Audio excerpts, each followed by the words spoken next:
Bismillahirrahmanirrahim. Assalamualaikum warahmatullahi wabarakatuh. Alhamdulillahirabbil alamin wa bihi nasta'inu ala umuri dunya waddin. Wassalatu wassalamu ala Rasulillah wa ala alihi wa sahbihi ajma'in. Amma ba'd. Ma'asyiral muslimin wal muslimat, kaum muslimin dan muslimat yang semoga dimuliakan oleh Allah Azza wa Jalla. Marilah kita selalu bersyukur kepada Allah karena taufik, hidayah dan kesempatan yang Allah berikan kepada kita sehingga malam hari ini kita bisa menghadiri pengajian rutin di setiap hari Kamis membahas kitab Al-Kabair, dosa-dosa besar. Semoga kita semua mendapatkan ilmu yang bermanfaat sehingga bisa kita amalkan sebagai bekal untuk menghadap kepada Allah Jalla wa Ala. Amin ya rabbal alamin. Salawat dan taslim semoga tetap tercurahkan kepada junjungan kita Nabi besar Muhammad sallallahu alaihi wasallam, juga kepada seluruh keluarganya, para sahabatnya dan umatnya yang setia mengikuti tuntunannya sampai hari kiamat. Kaum muslimin dan muslimat, azani Allah wa iyyakum. Insyaallah kita lanjutkan bacaan kitab Al-Kabair yang ditulis oleh Imam Az-Zahabi rahimahullah, dan kita masuk pada dosa besar yang ke-50, Al-Kabiratu Al-Khamsun. Dosa besar yang ke-50, adiyatul muslimina wa syatmuhum atau wa syatmihim. Mengganggu kaum muslimin, mengganggu orang muslim dan mencaci maki mereka. Jadi ini termasuk dosa besar, mengganggu orang muslim. Apakah mengganggu itu dari perbuatan, aktivitas, perbuatan yang dilakukan itu bisa mengganggu orang lain, atau dari perkataan, perkataan yang dia lontarkan itu mengganggu orang lain, menyakiti orang lain, apalagi sampai wasyatmuhum, mencaci maki mereka, mengolok-olok, mengejek, menjelek-jelekkan mereka, maka ini semua dosa besar. Karena kita tahu bahwa di dalam agama Islam itu diharamkan sesama muslim untuk menumpahkan darah kaum muslimin, untuk mengambil harta kaum muslimin, dan menjatuhkan harga diri, menjatuhkan kehormatan kaum muslimin, itu diharamkan oleh syariat Islam. Karena syariat Islam sangat menjunjung persatuan. Syariat Islam tidak ingin ada perpecahan di tengah-tengah kaum muslimin. Maka perilaku seperti ini itu bisa menyebabkan terjadinya perpecahan, permusuhan, bahkan saling bunuh-membunuh satu sama lain karena adanya yang mengganggu saudaranya, kemudian ada yang mencaci maki. Maka semua itu dilarang dalam syariat Islam dan ini termasuk dosa besar. Imam Az-Zahabi rahimahullahu taala membawakan beberapa dalil baik dari Al-Qur'an maupun dari sunnah, dari hadis. Di antara dalil yang pertama yaitu Allahu Ta'ala, firman Allah Subhanahu wa taala, "Walladzina yu'dzunal mu'minina wal mu'minati bighairi maktasabu faqad ihtamalu buhtanan wa itsman mubina." Surat Al-Ahzab ayat 58. Dan orang-orang yang mengganggu kaum mukminin laki-laki maupun mukminat, kaum perempuan, kaum mukminin perempuan, bighairi maktasabu, tanpa alasan yang mereka lakukan, tanpa hak atau tanpa kesalahan, menyakiti orang lain, laki-laki maupun perempuan, tanpa ada kesalahan. Faqad ihtamalu buhtanan, maka sungguh mereka telah melakukan kedustaan, wa itsman mubina, dan juga dosa yang sangat nyata.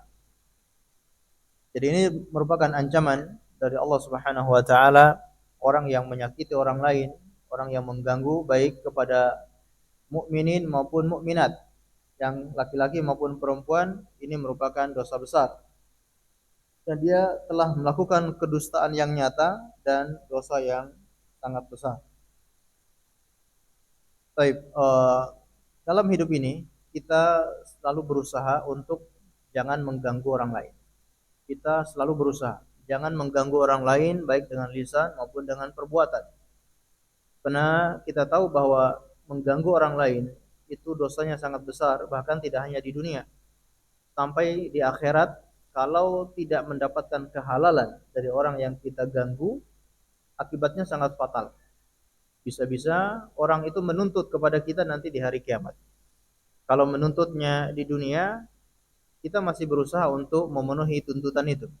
Kita masih bisa membayarnya, kita masih bisa memberikan apa saja, asalkan orang itu bisa ikhlas, rela dengan keburukan kita itu. Tapi kalau sudah di hari kiamat, sudah di akhirat, maka tidak ada lagi usaha kita melainkan hanya amal soleh yang menjadi uh, taruhannya. Amal soleh kita lah yang diambil untuk dikasih kepada orang tersebut. Dan orang itu menuntut bukan harta maupun apa saja, bukan menuntut perkara-perkara dunia, tapi yang dia tuntut adalah pahala. Oleh karena itu Rasulullah Shallallahu Alaihi Wasallam selalu mengingatkan kepada kita sekalian bahwasanya siapa yang punya kedoliman kepada saudaranya hendaknya dia halalkan sekarang. Dari hadis yang diriwayatkan oleh Abu Hurairah dalam Sahih Bukhari dan juga Sahih Muslim, kata beliau, "Man kanat indahu madlamatan bi akhihi falyatahallal minha." Barang siapa yang punya kedoliman kepada sesama, kepada saudaranya, hendaknya dia halalkan darinya. Dia segera menghalalkan sebelum dia meninggal dunia. Fa innahu laisa thamma dinarun wala dirhamun. Karena sesungguhnya nanti itu tidak ada dinar maupun dirham. Kita mau menyogok pakai dinar, pakai dirham, tidak bisa disogok. Kita mau membayar pakai dinar, pakai emas, pakai perak, atau pakai harta sebesar apapun, tidak diterima. Dan semua orang pasti tahu di hari kiamat tidak berguna dinar dan dirham itu. Min qabli ayyuqada li akhihi min hasanati. Sebelum kebaikan-kebaikannya itu, pahala-pahalanya diambil oleh saudaranya. Fa in lam yakun lahu hasanatun ukhida min sayyiati akhihi fa turihat alaihi. Sampai ketika orang itu sudah tidak punya pahala lagi, diambil keburukan dosa-dosa dari saudaranya yang dia dolimi itu, kemudian ditimpakan kepadanya. Ini tentunya bahaya yang sangat besar. Maka para ulama menyebutkan kaidah bahwa pada dasarnya hukum asal manusia itu adalah menuntut. Hukum asal manusia itu akan menuntut. Sedangkan hukum asalnya Allah Subhanahu wa taala itu Ar-Rahim, Al-Ghafurur Rahim. Allah Maha Pengampun lagi Maha Penyayang. Dosa-dosa kita kepada Allah, antara seorang hamba dengan Allah, sangat mudah bagi Allah untuk mengampuni orang itu.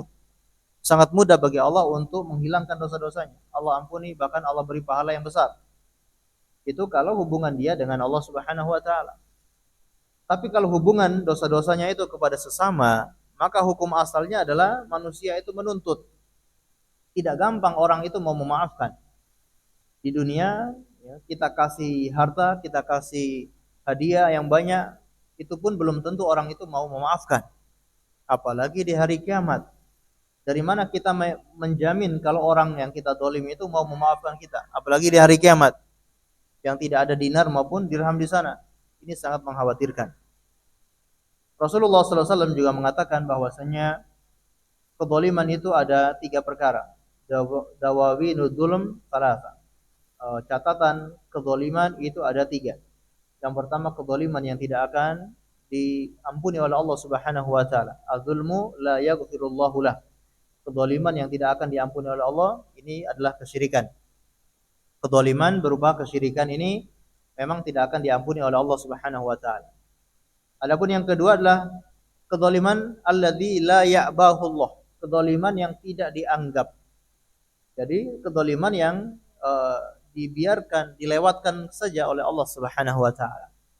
Yaitu tadi kedzaliman antara seorang hamba dengan Allah Subhanahu wa taala. Ini dibiarkan saja sama Allah.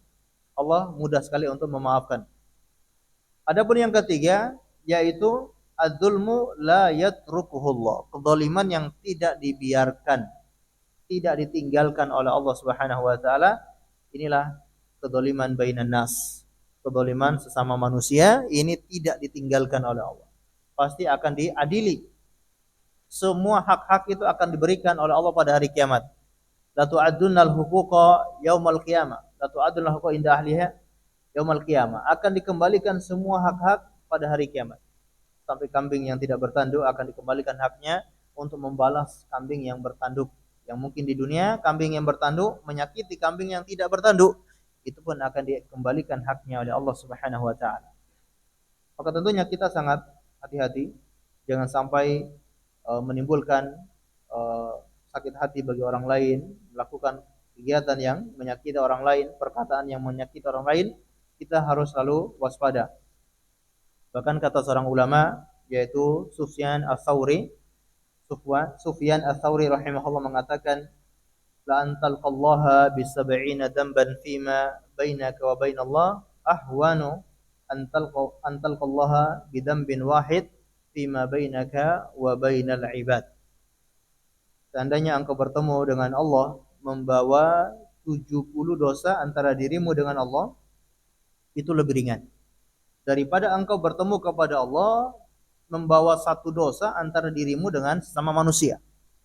Dosa menyakiti orang, dosa mendolimi orang, dosa mencela orang, mencaci maki orang, itu lebih berbahaya. Walaupun hanya satu, itu lebih mengkhawatirkan daripada kita membawa dosa yang sangat banyak, tapi antara diri kita dengan Allah Subhanahu wa Ta'ala. Karena tadi hukum asalnya adalah seseorang itu menuntut, sedangkan Allah Subhanahu wa Ta'ala mengampuni dan memaafkan, menyayangi hamba-hambanya. Oleh karena itu kita tahu di hari kiamat nanti masing-masing orang akan lari dari orang lain, termasuk dari keluarganya sendiri. Di dunia orang akan selalu dekat dengan keluarganya. Ketika ada masalah, keluarganya yang akan melindungi dia, yang akan membantu dia. Dia punya tempat untuk bisa orang yang membantu dia. Tapi di hari kiamat masing-masing orang itu akan lari dari pasangannya, lari dari anaknya, lari dari orang tuanya karena takut dituntut oleh keluarganya itu. Kata Allah Subhanahu wa Ta'ala dalam Al-Quran menceritakan bagaimana manusia itu akan lari dari keluarganya. Fa idza ja'atis shakhah yauma yasirrul mar'u min akhi wa ummihi wa abi wa sahibatihi wa bani likulli imri'in minhum yauma idzin sya'nu yughni. Apabila telah ditiupkan sangkakala, maka engkau melihat pada hari itu seseorang akan lari dari saudaranya, wa sahibatihi wa akhi, lari dari pasangannya, dari suaminya, lari dari istrinya, kemudian lari dari anak-anaknya, lari dari ibu dan ayahnya. Padahal mereka di dunia ini orang yang paling dekat, saudara yang paling dekat, kerabat yang paling dekat, ibu dan bapaknya, anak-anaknya, istrinya. Tapi itu semua nanti dari kiamat akan lari karena kata para ulama masing-masing takut dituntut oleh mereka karena mungkin di dunia dia tidak memberikan haknya, di dunia mungkin dia mendolimi kerabatnya itu. Dia sebagai seorang anak di dunia mungkin pernah mendolimi orang tuanya, pernah mendolimi ibunya, tidak memberikan hak-hak orang tuanya, atau dia seorang ayah tidak memberikan hak-hak kepada anaknya, mendolimi anak-anaknya. Dia sebagai seorang suami pernah mendolimi istrinya, tidak memberikan hak-hak istrinya, tidak menunaikan kewajiban-kewajibannya, atau seorang istri tidak memberikan hak-hak suaminya. Mereka semua akan memikir itu semua, akan mengingat-ingat semua itu dan akan lari dari orang-orang yang dulu mereka paling dekat di dunia karena khawatir dituntut oleh mereka. Pernah juga disebutkan bahwa ada seorang yang menulis surat kepada sahabat Ibnu Umar radhiyallahu taala anhu. Dia mengatakan, ya, ajari saya sebuah ilmu, tuliskan saya tentang ilmu. Maka Ibnu Umar rahimahullahu taala faqataba alaihi, Ibnu Umar menuliskan balasan untuk orang tersebut lalu mengatakan, innal ilma katsirah. Sesungguhnya ilmu itu sangat banyak, ilmu itu sangat luas. Kalau ditulis satu lembar, dua lembar kertas, itu enggak cukup untuk menuliskan ilmu. Sedangkan tadi tabi'in ini dia minta dituliskan tentang ilmu. Maka walakin in istata'ta an talqallaha, akan tetapi kata Ibnu Umar, seandainya engkau mampu bertemu dengan Allah Subhanahu wa taala, khafifud dhahri min dima'in nas, punggungmu ringan dari darahnya manusia. Alias kamu tidak punya tanggungan. Ketika bertemu dengan Allah, kamu tidak punya tanggungan dengan darah manusia. Alias dia tidak punya dosa membunuh. Khamisul batni min amwalihim, perutmu kosong dari harta manusia, alias harta yang haram. Bertemu dengan Allah, perutmu kosong dari memakan harta manusia secara batil. Kemudian kafa lisanaka an a'radihim, lisanmu tercegah dari menjatuhkan kehormatan orang lain. Laziman li amri jama'atihim, kemudian engkau berpegang teguh pada jamaah kaum muslimin, tidak berpaling dari pemerintah kaum muslimin, engkau selalu taat dan patuh kepada pemimpin. Faf'al wassalam, maka lakukan itu dan engkau akan mendapatkan keselamatan. Ini disebutkan oleh Imam Az-Zahabi juga dalam kitabnya Syiar Alam An-Nubala, menceritakan ini, alias Ibnu Umar radhiyallahu taala anhu ingin meringkas, ingin memberi kesimpulan dari ilmu itu ya ini. Kalau saya tuliskan kamu ilmu ya nggak cukup satu kertas, dua kertas, satu lembar, dua lembar. Tapi saya tuliskan kesimpulan dari semua ilmu itu, kita mempelajari semua ilmu itu agar kita selamat. Dan agar cara satu-satunya agar kita selamat, yaitu yang pertama, jangan punya tanggungan kepada orang lain. Jangan mendolimi orang lain, jangan membunuh orang, kemudian jangan makan harta orang, lisannya tidak menjatuhkan kehormatan, tidak mencela orang lain, tidak menuduh orang lain, tidak menggibah orang lain, kemudian berpegang pada jemaah kaum muslimin, berpegang pada pemerintahan, tidak membangkang kepada pemerintah, maka insya Allah akan selamat. Ma'asyiral muslimin dan muslimat, a'azzani Allah wa iyyakum. Ini luar biasa. Bagaimana seorang itu selalu menjaga agar jangan mendolimi orang lain. Dan satu hal juga yang perlu kita perhatikan, terutama yang kita yang sudah sepuh, yang sudah tua-tua. Mohon maaf ya, bukan berarti yang tua-tua saja, tapi lebih khusus kepada yang sepuh, yang sudah tua, usianya di atas 60 tahun, usahakan jangan mendolimi orang. Jangan ada sengketa dengan orang lain. Untuk apa?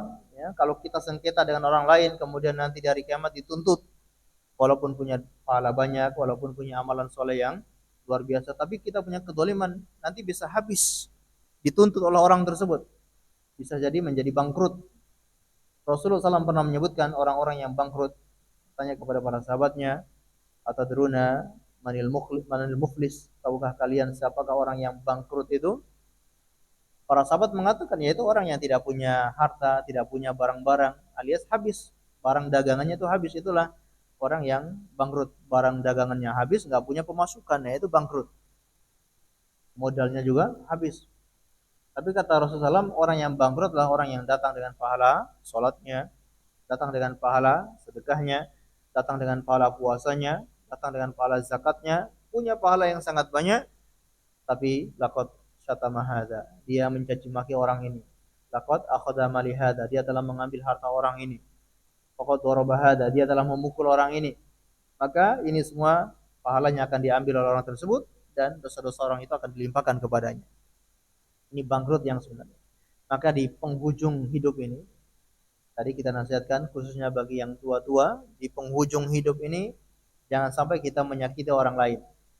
Kita melakukan yang wajib-wajib, kemudian meninggalkan dosa-dosa besar, yaitu kemudian satu lagi, jangan pernah mendolimi orang. Jangan ada sengketa dengan orang. Insya Allah selamat. Tidak melakukan dosa besar, melakukan kewajiban-kewajiban, kemudian tidak mendolimi orang lain, insya Allah cukup, selamat sudah, ya, masuk surga. Tapi kalau punya amalan banyak, berhaji berkali-kali, bersedekah, berzakat, tapi ternyata dia mendolimi orang lain, hati-hati. Ini tidak akan ada jaminan untuk selamat kalau punya kesalahan kepada orang lain. Kata Imam Asy-Syafi'i rahimahullahu taala, bi'sazadi ilal ma'ad adzulmi 'alal ibad.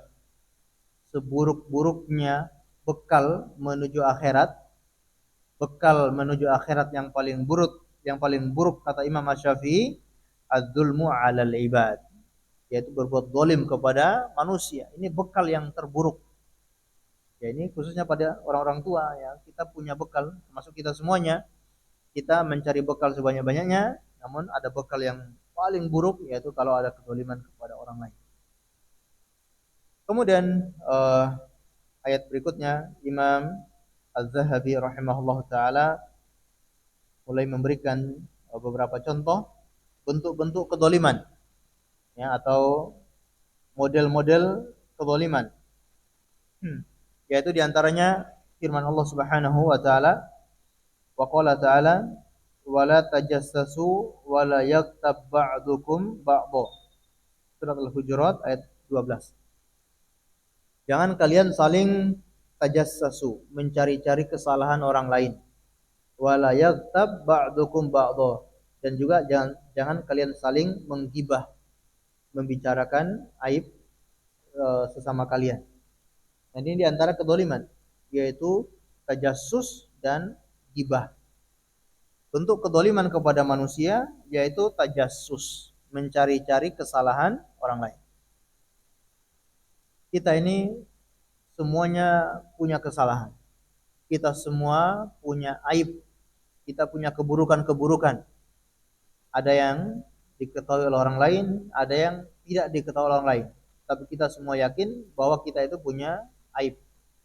Maka tidak pantas sama-sama punya aib, sama-sama punya keburukan, tapi kok mencari-cari aib orang lain. Apalagi sampai menyebarkan aib orang lain. Dia seakan-akan menyangka tidak punya aib. Kalau kita sadar kita ini punya aib, kita punya banyak kekurangan, harusnya kita selalu menyembunyikan aib orang lain. Jangan menyebarkan aib orang lain, karena kita sadar kita juga sama, walaupun bentuknya saja yang berbeda. Mungkin aibnya orang itu dalam masalah harta, aibnya orang itu dalam masalah wanita, ada yang aibnya itu dalam masalah kedudukan. Masing-masing punya aib. Maka tidak pantas saling menceritakan aib orang lain, tidak pantas saling mencari-cari.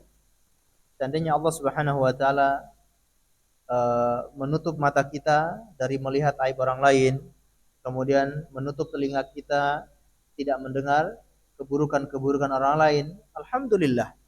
Ini sebuah karunia. Kalau kita ditutup matanya tidak mendengar keburukan orang, tidak mencari tahu keburukan orang, tidak melihat keburukan orang, ini rezeki, ini karunia.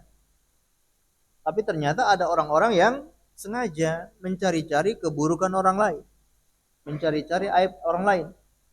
Padahal pada asalnya kita semua punya kesalahan dan kita dianjurkan untuk menutup kesalahan orang lain. Bahkan orang-orang yang menutupi kesalahan orang lain, maka pada hari kiamat Allah akan menutupi aib-aibnya. Man sataral muslim fid dunya satarallahu lahu yaumal qiyamah.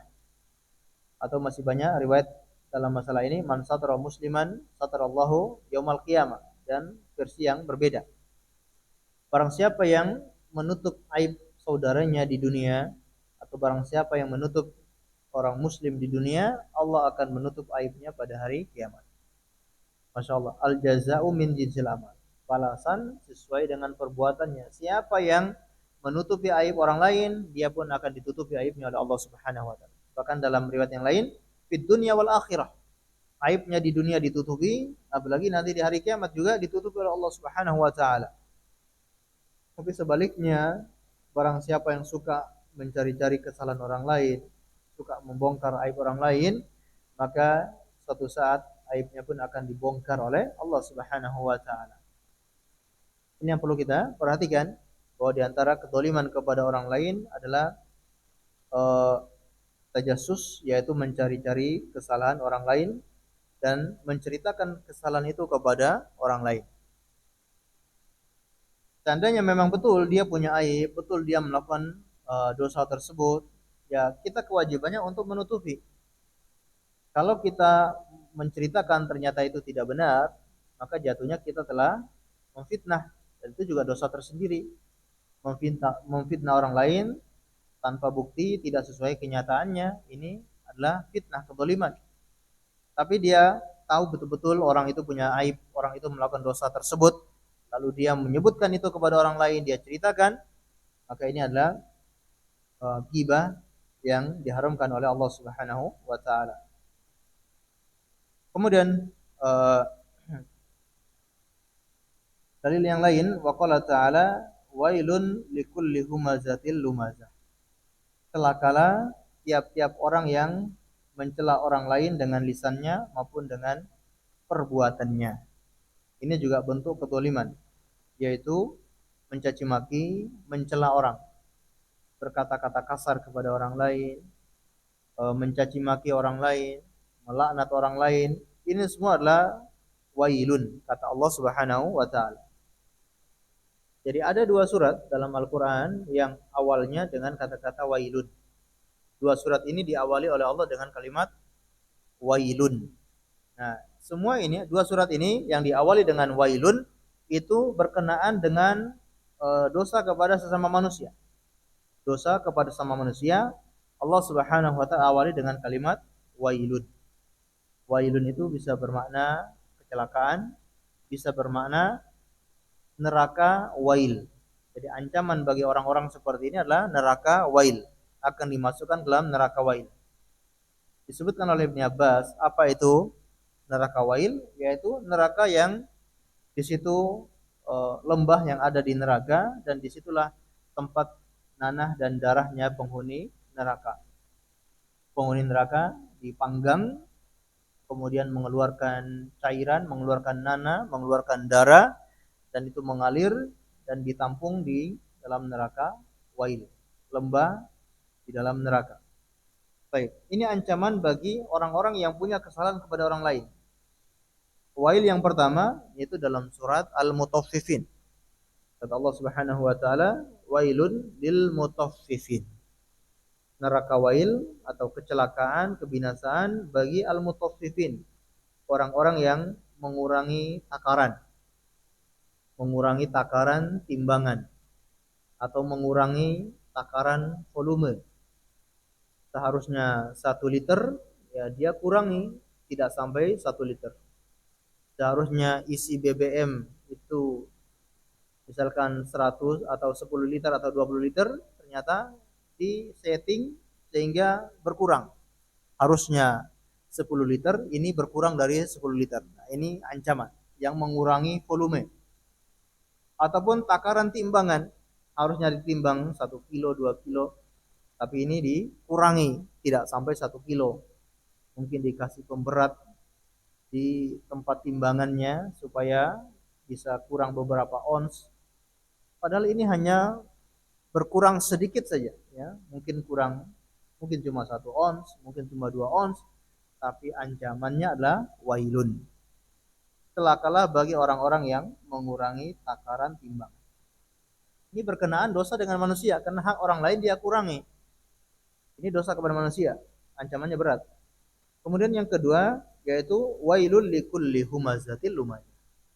Celakalah neraka wail bagi orang-orang yang menghina orang lain, baik dengan lisannya maupun dengan perbuatannya.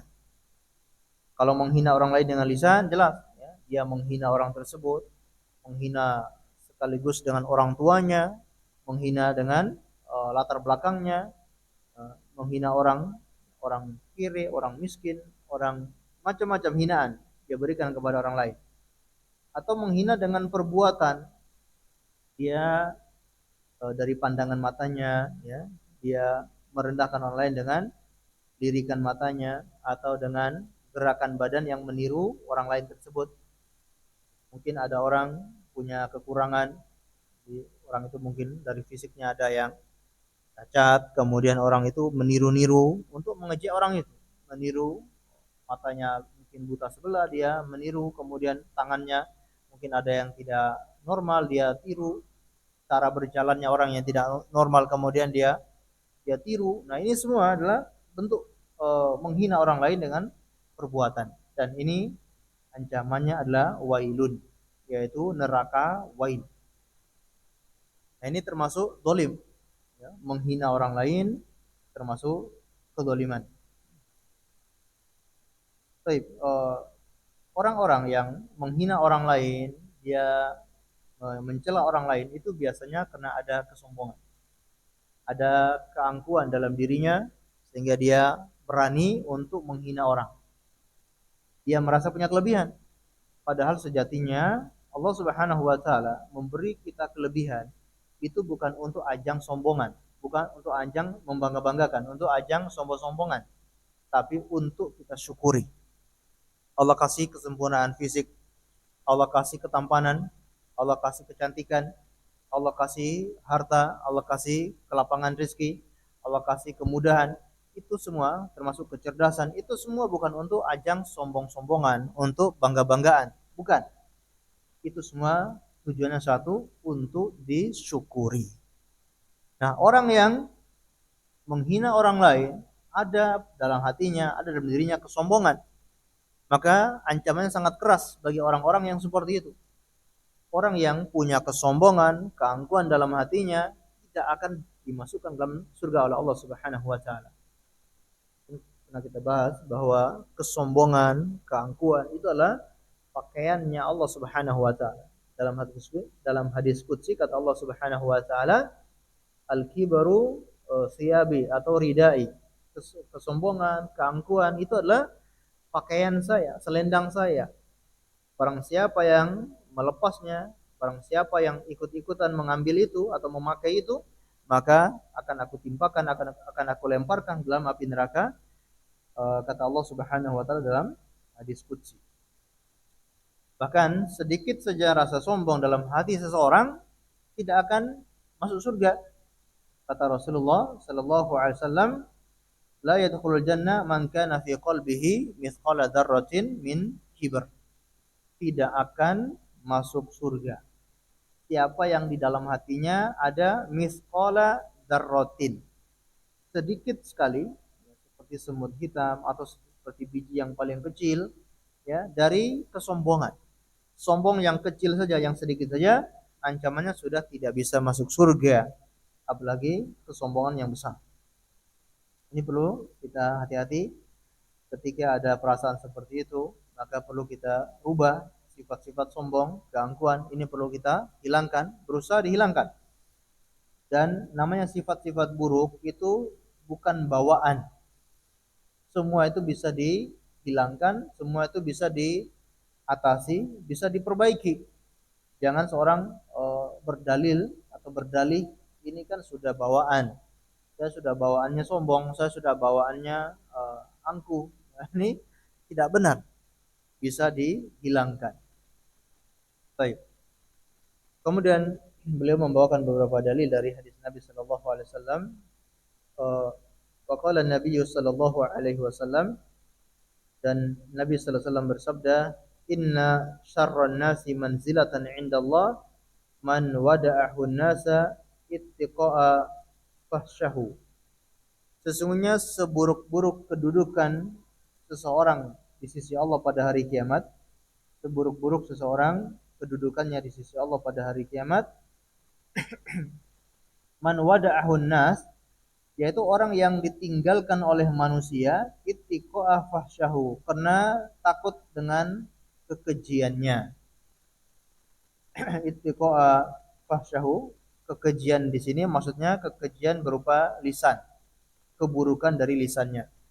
Jadi ini seburuk-buruk kedudukan manusia di sisi Allah, orang yang paling buruk di sisi Allah adalah orang yang ditinggalkan oleh orang, dihindari oleh orang lain gara-gara khawatir dengan lisan orang itu. Ketika dekat dengan orang itu pasti kena lisannya, pasti kena buah bibirnya. Kalau duduk sama orang itu selalu kena mulutnya, selalu lisannya itu tajam, lisannya nggak bisa dia jaga. Siapapun selalu dicaci maki, siapapun dihina, siapapun dia olok-olok. Nah, ini seburuk-buruknya manusia di sisi Allah Subhanahu wa taala, dijauhi oleh orang. Dan sebaliknya, orang yang lisannya bagus, tutur katanya enak, maka dia akan didekati oleh orang lain, disukai oleh manusia. Kalau dia cara berbicaranya bagus, tidak suka menyakiti orang lain, tidak suka membicarakan keburukan orang lain. Nah, ini justru sebaliknya akan disukai oleh manusia. Kemudian waqala sallallahu alaihi wasallam, hadis yang lain, kata Rasulullah SAW, ibadallah, innallaha wada'al haraj illa man iktarasa 'arda akhihi fadzalika alladhi haraj au halak. Ibadallah, wahai hamba-hamba Allah, sesungguhnya Allah akan menghilangkan dosa-dosa manusia.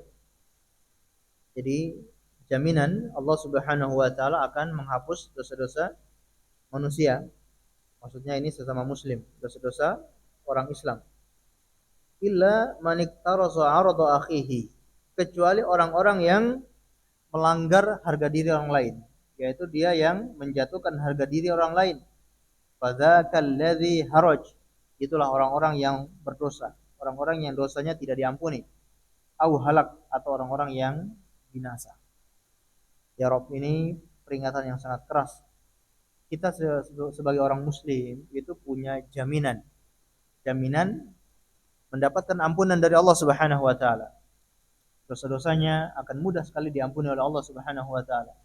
Tapi ada satu hal yang orang itu tidak diampuni oleh Allah Subhanahu wa taala, yaitu yang suka menjatuhkan harga diri orang lain, menceritakan keburukan orang lain, menjatuhkan harga diri orang lain. Itulah orang-orang yang tidak diampuni dosanya, dan itulah orang-orang yang binasa.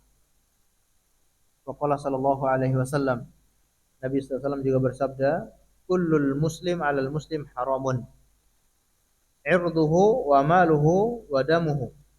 Setiap muslim atas muslim yang lain hukumnya haram. Haram apanya? Haram harga dirinya, haram hartanya, haram darahnya. Dan ini Rasulullah SAW ungkapkan ketika haji wada. Ini yang beliau tekankan. Jadi haji wada, beliau merasa ajalnya sudah dekat, akan meninggal dunia. Beliau berkesempatan bertemu dengan kaum muslimin dari berbagai penjuru. Maka ketika itu beliau berkhutbah di Hajjatul Wada, di haji wada. Salah satu yang beliau tekankan itu perkara ini. Setiap muslim atas muslim yang lain itu haram. Darahnya, hartanya, kehormatannya haram untuk ditumpahkan. Darahnya haram ditumpahkan, kehormatannya haram untuk dijatuhkan, kemudian hartanya haram untuk diambil. Ini yang harus diperhatikan oleh setiap muslim. Baik, kemudian kata beliau, ittaqu at-taqwa hahuna. At-taqwa hahuna. Ketakwaan itu ada di sini. Dalam riwayat yang lain beliau mengisyaratkan ke dada beliau. At-taqwa hahuna. Takwa itu berada di dalam hati. Bihasbi imri'in minasyarri ayyahqira akhahul muslim. Cukup seseorang itu dikatakan orang yang buruk ketika dia merendahkan saudaranya sesama muslim. Walaupun dia punya pahala banyak, walaupun dia punya kebaikan yang banyak, dia rajin sholat, dia rajin sedekah, bahkan rajin berhaji sampai dijuluki Pak Haji.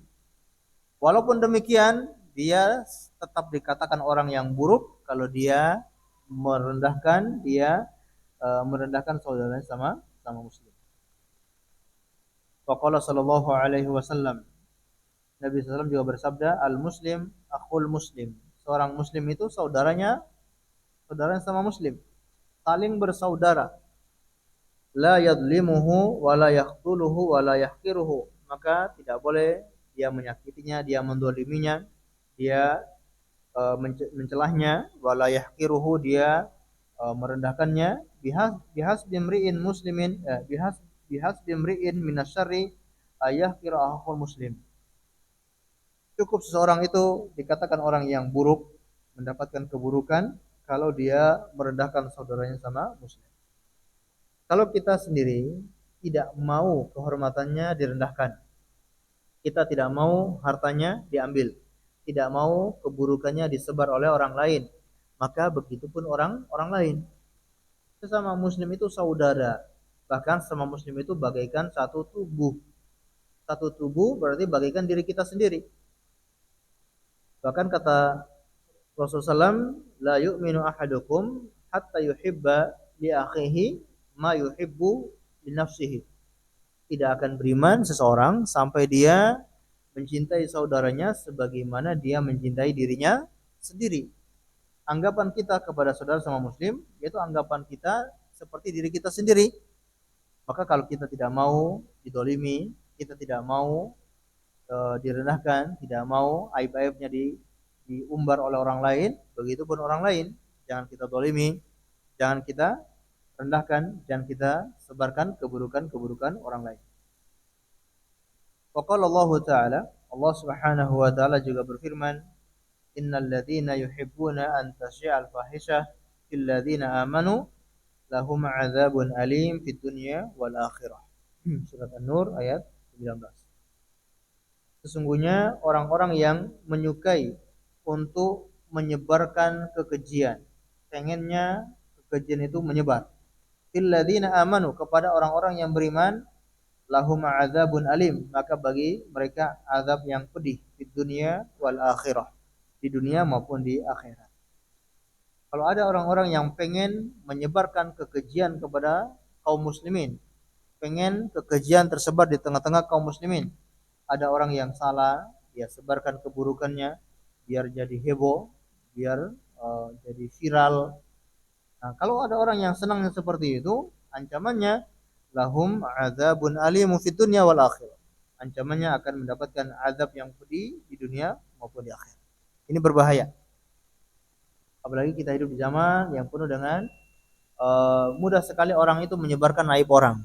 Media sosialnya, ya, kita hidup di zaman media sosial, mudah sekali orang itu sangat menjangkau, mudah sekali orang itu ketika dia kirim satu kali akan dikirim oleh orang lain juga, akan di-share oleh orang lain juga. Ini sangat berbahaya. Ini akan diminta pertanggungjawaban di hadapan Allah Subhanahu wa taala. Ketika ada yang punya keburukan, maka kita menahan, tidak komentar, menahan, tidak menyebarkan. Kita menyembunyikan aib saudara kita. Bahkan zaman kita sekarang ketika melihat ada yang melakukan keburukan, itu malah diviralkan, malah diperlihatkan, direkam, diviralkan. Ini dosanya sangat besar, orang yang menyebarkan keburukan orang lain. Faqala Nabi sallallahu alaihi wasallam, Nabi sallallahu bersabda, "Sibabul muslim fusuq wa qitaluhu kufrun." Menghina seorang muslim itu adalah kefasikan, dan membunuh mereka atau memerangi mereka adalah kekafiran. Baik, mungkin kita dengarkan azan terlebih dahulu, kemudian kita lanjutkan sedikit insyaallah.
Ma'asyiral muslimin wal muslimat, azani Allahu wa iyyakum.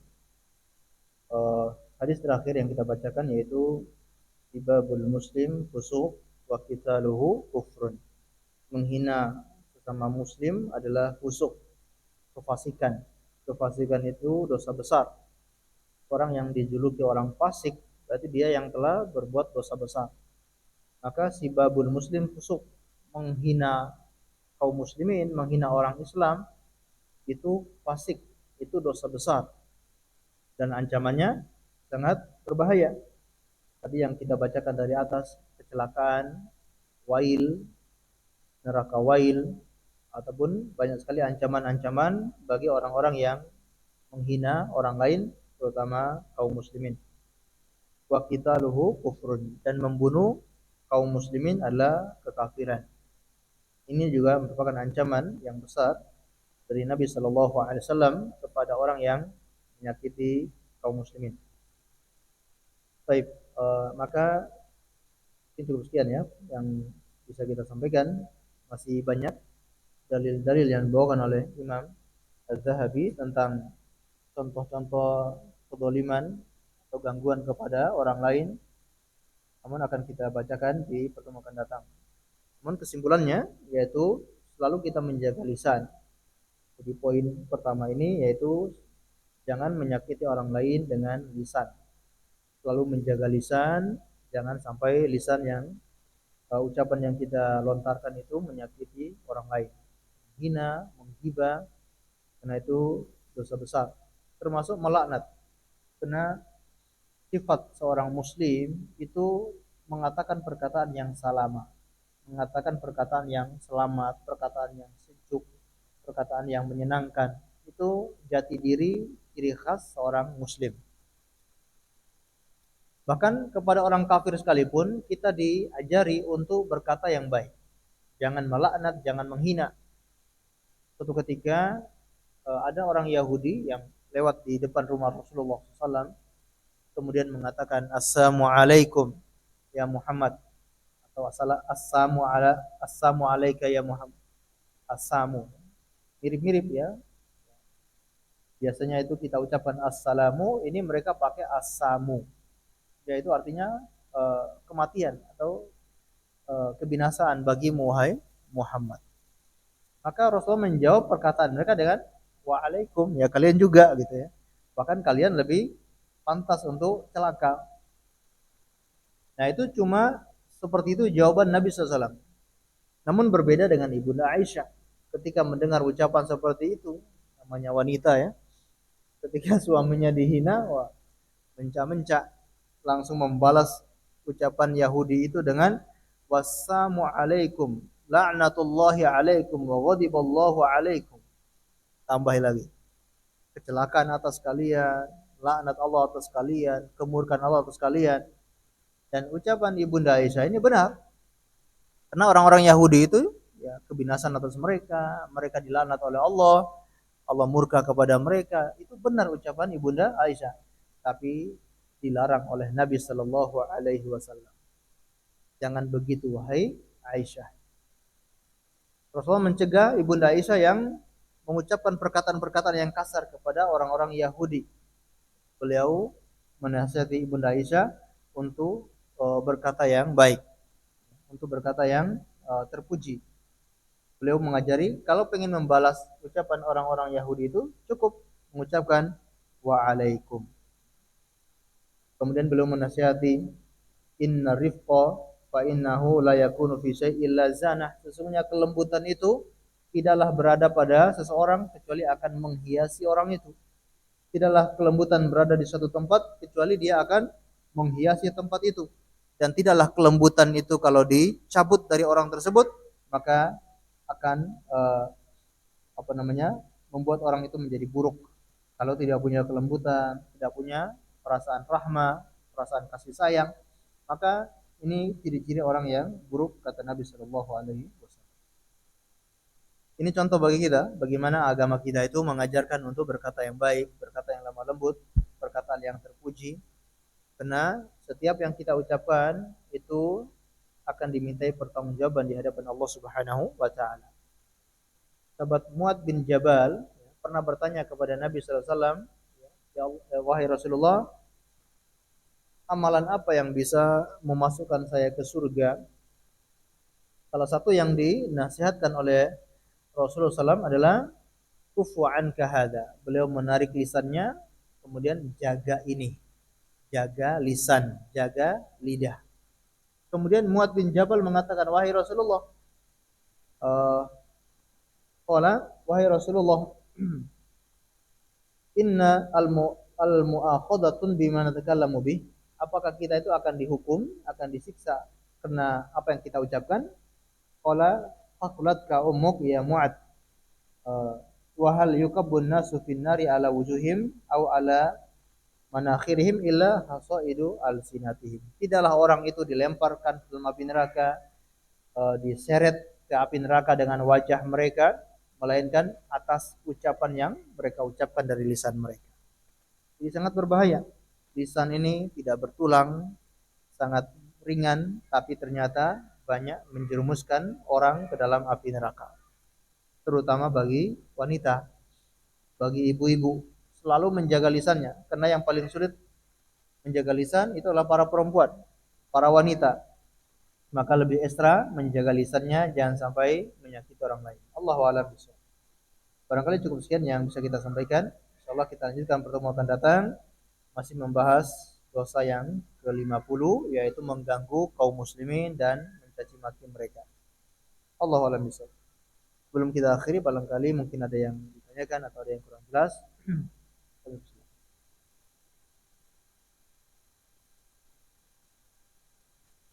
Mohon maaf Pak, gimana? Dari kajian malam ini. Oke.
Oke. Baik, barakallahu fiik. Pertanyaan pertama, kalau kita sebagai pimpinan, ya, pasti kita punya bawahan. Nah, apakah yang kita lakukan, keputusan-keputusannya ataupun tindakan kita itu, apakah itu bisa mendolimi orang lain? Padahal kita juga tidak tahu. Maka kita lihat secara dohirnya. Secara dohirnya itu ucapan kita itu menyakiti orang atau tidak. Secara dohirnya perbuatan kita itu menyakiti orang atau tidak. Nah, kalau sudah dikasih aturan ketika barang siapa yang melanggar, siapa yang tidak patuh dengan aturan ini akan mendapatkan hukuman begini-begini sudah ditentukan dari awal, maka itu tidak mendolimi. Ketika orang itu melanggar kemudian dihukum, apakah gajinya dikurangi, apakah dihukum dengan hukum yang lain. Nah, mungkin orang itu merasa saya ini didolimi, gaji saya dikurangi ya. Tentunya, ya ini tidak mendolimi. Kenapa? Karena sudah ditentukan di awal. Namun ketika kita membuat peraturan juga jangan peraturan yang mendolimi orang. Bikin aturan itu jangan sampai aturan yang mendolimi orang. Bukan berarti kita mentang-mentang sebagai atasan kemudian bikin aturan semena-mena. Nah, bikin aturan itu ya kita melihat jangan sampai di situ ada peraturan-peraturan yang merugikan orang lain. Kita sudah berusaha sekuat tenaga memikirkan, tapi ternyata memang ada aturan yang mendolimi orang ya. Ini kita tidak berdosa, karena kita sudah beristihad, bersungguh-sungguh memikirkan peraturan yang tepat untuk bawahan kita misalnya. Baik. Tapi kalau secara zahir kita melihat itu ternyata berlebihan. Kita secara berlebihan kita menghukum bawahan kita, maka perlu kita minta maaf ya, karena ini dikhawatirkan melebihi batas, mendolimi orang tersebut. Perlu kita minta maaf. Apakah sebagai seorang guru, mungkin perbuatannya, perilakunya melampaui batas, dia minta maaf. Atau sebagai orang tua, dia punya perintah yang melampaui batas, atau dia punya peraturan yang melampaui batas, maka dia minta maaf walaupun itu kepada anaknya sendiri. Ya, begitu seterusnya. Kalau secara zahirnya itu seakan-akan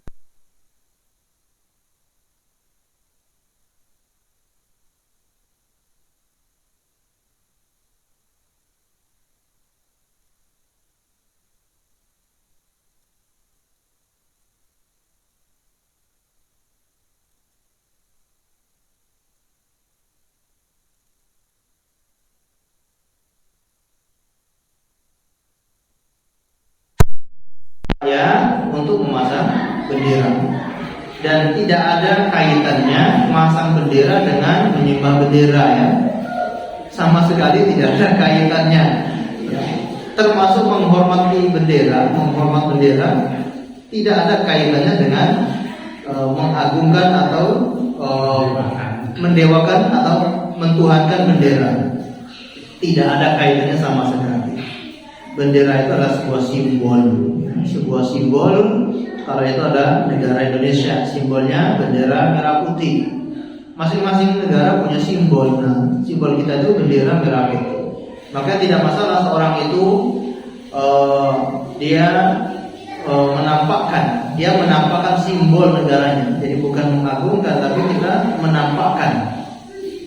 Dan itu diperlukan.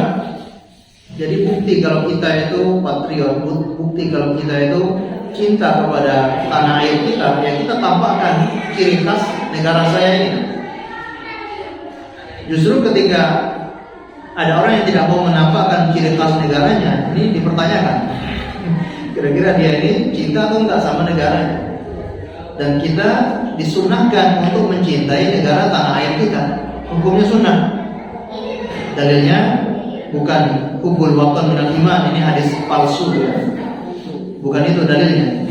Tapi dalilnya Rasulullah SAW ketika diusir dari Mekah, beliau keluar kemudian naik ke sebuah bukit, beliau menghadap ke Mekah mengatakan, wahai Mekah, engkau itu bumi ciptaan Allah yang paling saya cintai. Seandainya kalau saya tidak dikeluarkan oleh kaummu, aku tidak mau keluar dari tanah air ini. Ini beliau mengatakan sendiri, kamu negara tempat yang paling saya cintai. Jadi mencintai tempat lahir, mencintai tanah air, mencintai negara, hukumnya sunnah ya. Baik. Jadi kita dianjurkan untuk mencintai negara kita, dan salah satu bentuk cinta kita kepada negara adalah menampakkan simbol-simbol negara. Salah satunya adalah memasang bendera. Apa susahnya cuma masang bendera gitu ya? Gak ikut berjuang, gak ikut perang, gak ikut memerdekakan, cuma masang aja kok. Gak bisa masang. Baik, jadi gak ada hubungan sama sekali dengan kekafiran, tidak ada hubungannya dengan mentuhankan bendera, ini gak ada sama sekali. Baik, Allahu a'lam bishawab. Baik, itu cukup sekian yang bisa kita sampaikan.